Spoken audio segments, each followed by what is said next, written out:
दिवस आहे आणि बघतात आजकालच्या काळात शेतीचं महत्त्व खूप कमी होत चाललं आहे।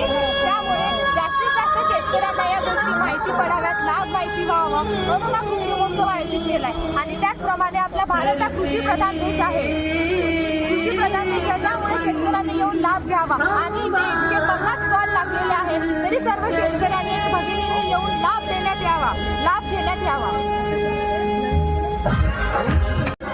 कृषी विभाग आणि प्रकल्प संचालनात्मा या दोन विभागाने मिळून कृषी 9 तेजस्वी कृषी महोत्सव साजरा केलेला आहे।